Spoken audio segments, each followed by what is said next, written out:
Bonjour à tous et bienvenue sur Next Gen Manufacturing, Nexus. Aujourd'hui, on plonge au cœur d'une véritable révolution dans l'industrie. Comment on est en train de passer du simple constat des défauts à leur prédiction. En gros, comment la fabrication passe du rétroviseur à la boule de cristal. C'est le programme du jour et c'est passionnant. Et pour bien comprendre de quoi on parle, rien de tel que cette citation. Imaginez un peu, une pièce à 50 000 $. 50 000 $. Et là, on se rend compte qu'elle est décalée d'un pouillème. Elle est peut-être même encore fonctionnelle, mais techniquement, elle est hors jeu. La jeter? La garder? C'est un vrai casse-tête. Et ça illustre parfaitement l'enjeu financier colossal qui se cache derrière des erreurs minuscules. Alors, pour mesurer l'impact de ces erreurs, il y a un terme officiel, le coût de la non-qualité, le CNQ. Mais attention, ce n'est pas juste le prix de la pièce qu'on met à la poubelle. Non, c'est bien plus que ça. C'est le temps perdu, la matière première gaspillée, les heures passées à essayer de réparer. Et pire encore, c'est le risque pour la réputation si un produit défectueux arrive chez le client. C'est une sorte d'iceberg. La pièce jetée n'est que la pointe visible. Allez, voici le plan de match pour aujourd'hui. On va d'abord parler du coût de ces erreurs et de ce qu'est la tolérance. Ensuite, on se mettra dans la peau d'un détective avec la méthode des 5 pourquoi, avant de voir comment aller plus loin. Et enfin, le plat de résistance, comment l'IA est en train de prédire le futur de la qualité. On passera du réactif au proactif. Première étape donc, la tolérance technique. C'est un peu le langage de base de la précision, la règle du jeu de toute la fabrication. Alors, la tolérance, qu'est-ce que c'est? Eh bien, ce n'est pas une simple suggestion. C'est un contrat en bonne et due forme entre le plan de l'ingénieur et la pièce finale. Faut être réaliste, la perfection absolue n'existe pas en usinage. Aucune machine n'est parfaite. Du coup, la tolérance, c'est la marge d'erreur acceptable.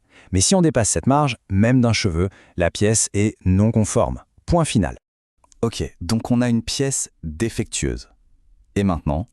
Maintenant, on sort la loupe et le calepin. C'est l'heure de l'enquête. Et pour ça, il y a une méthode super efficace, un classique, les 5 pourquoi.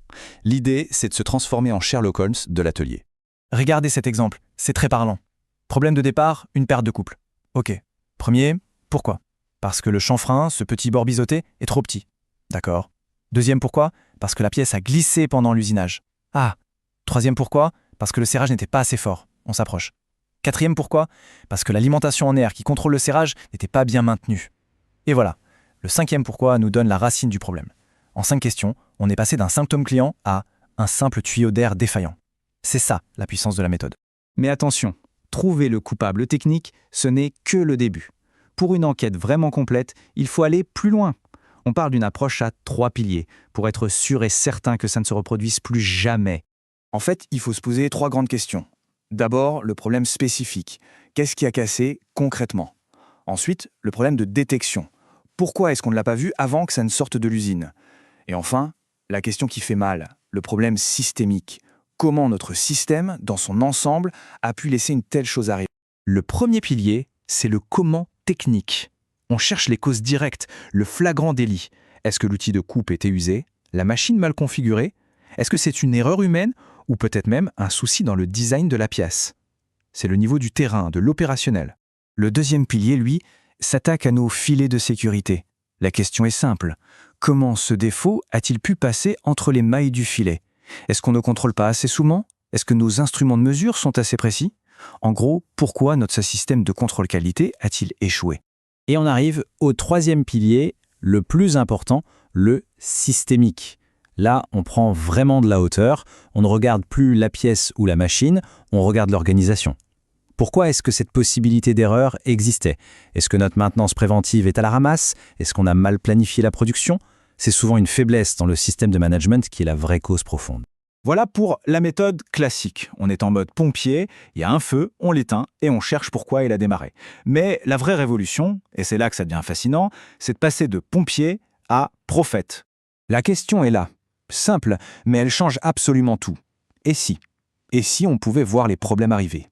Et si, au lieu de courir après les erreurs, on pouvait les anticiper et les corriger avant même qu'elles n'existent?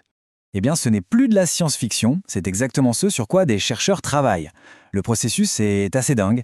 On commence par scanner la pièce en 3D avec une précision folle. Ensuite, un ordinateur analyse ces données pour en extraire les infos clés. Et enfin, on nourrit une intelligence artificielle avec tout ça. L'objectif final, que l'IA nous dise « Attention, dans quelques minutes, ce paramètre va dériver et tu vas produire un défaut ». La première brique de tout ça, c'est la donnée. Et pour ça, il faut du matériel de pointe. On parle ici de scanners 3D qui capturent des millions de points sur une pièce avec une précision de plus ou moins 5 microns. Pour vous donner une idée, c'est 10 fois plus fin qu'un cheveu. C'est juste incroyable. Une fois qu'on a ces montagnes de données, c'est là que la magie de l'IA opère. Le modèle va fouiller, analyser et trouver des liens. Des corrélations totalement invisibles pour un cerveau humain. L'exemple de l'étude est parfait. Qui aurait pensé que la concentration du liquide de refroidissement pouvait avoir un impact direct sur la cylindricité d'une pièce? Personne, mais l'IA, elle, l'a vu. Et en termes de résultats, c'est sans appel. Regardez ce tableau. En haut, on a les méthodes statistiques classiques. On arrive à prédire avec une marge d'erreur d'environ 50 microns. C'est pas mal, mais bon. Et tout en bas, on a le nouveau modèle hybride basé sur l'IA. La marge d'erreur tombe à 12 microns. 12, on a divisé l'erreur par plus de 4. C'est un bond de géant. Pour le dire autrement, ça représente une amélioration de 73%. 73% de mieux que les méthodes traditionnelles qu'on utilise depuis des dizaines d'années. Ce n'est pas juste une petite optimisation là, c'est un changement de paradigme complet, c'est une révolution. On assiste donc à ce basculement fondamental. On arrête de subir, de réagir. On commence à anticiper, à être proactif. C'est la révolution proactive. Et ce tableau résume tout. D'un côté, le passé, on trouve les défauts après coup, on analyse les causes, on jette des pièces qui coûtent cher. Résultat, un coût de la non-qualité élevé. De l'autre, le futur. On prédit les déviations avant qu'elles n'arrivent, on corrige la machine en direct, on évite le gaspillage. Résultat, une meilleure rentabilité. Le choix est vite fait, non? Et attention, on ne parle pas de théorie de laboratoire. Ces chiffres proviennent d'un essai industriel. Concrètement, ça donne quoi? 58% de réduction des défauts, le temps d'inspection quasiment divisé par 3, et on détecte l'usure d'un outil presque 3 fois plus vite. Ce sont des gains massifs, directs sur la productivité et sur les coûts. Tout ça nous amène à une question finale, une question vertigineuse. Si les machines deviennent capables de s'auto-corriger et de viser la perfection toute seule, quel est notre rôle à nous, les humains? L'ingéniosité humaine, où va-t-elle se nicher? Peut-être que la prochaine frontière n'est plus dans le comment on fabrique, mais dans le quoi, dans l'imagination pure.